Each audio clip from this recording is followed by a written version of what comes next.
Кискен респиратор вируслы аурулар бәширләүчеләр быел август ахырында күренә башлады. Моңа көннәрнең кинәт салкынайтуы да сәбәп булгандыр. Соңгы 2 атна безнең күбенә температура, күбрәк балалар шили башлады инде безнең. Шул оеви, гастроэнтерит бара. Безнең соңгы вакытларда оказание помощи итә. Если безнең көчтә булмаса, без аларны алып киләбез местный больницасында. Врачка күрсәтәбез. Дальнейшем врач аны госпитализация тәме идеп лечениегә кайтарып җибәрә, анысы уже врач күренеш. Табиблар хәбәр итүенчә, вируслар салкынча дымлы һавада тиз тарала. Авыруны нигездә җәмәгать урыннарында йоктыралар. Табиблар авыруларга каршы торырга ярдәм итүче төп чараларның берсе вакцинация булуын да билгеләп үтә.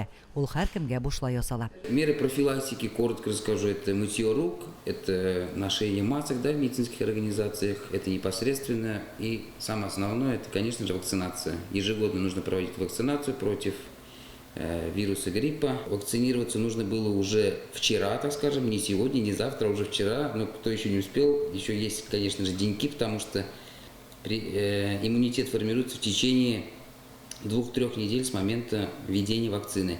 Ситуация на сегодняшний день по заболеваемости гриппом и острыми вирусными инфекционными заболеваниями оценивается как благополучная. Ничего сверх того, что выходит за средние годовые цифры, нет. Ситуация находится под контролем. Соңгы көннәрдә балалар да күп авырый. Дәвалану өчен 12 райондашыбыз район хастаханәсенә салынган. Үзегездән дәваланмагыз, авырсагыз табибка күренегез ди. Балалар табибы Мәдинә Сәлимова. Дәвалану чараларына килгәндә инде күп очракта күп дару куллану кирәк түгел. Күбрәк җылы сыяклык эчәргә, һавада йөрергә. Шулай ук әгәр дә ютәл өстәлсә инде күп вакытта ютәл дару бирүне сорамый. Кулларны ешрак юарга кирәк, урамга чыгып кергәннән соң үзегезнең сәламәтлегегезне саклау чараларын күрергә онытмагыз. Район поликлиникасында балалар өчен дә өлкәннәргә дә вакциналар бар. Быел гриппка каршы вакцинация гадәттәгедән иртәрәк август башында ук ясала башлады. Гриппка каршы вакцина ясатырга теләүчеләр үзләренең участок табибларына мөрәҗәгать итә ала. Коллектив белән ясатканда медицина хезмәткәрләре оешма предприятиеларга үзләре дә барып ясый.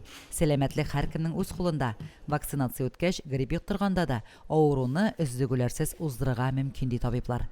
Лилия Шәймиева, Динар Нуртдинов, Мөслим телевидениесе.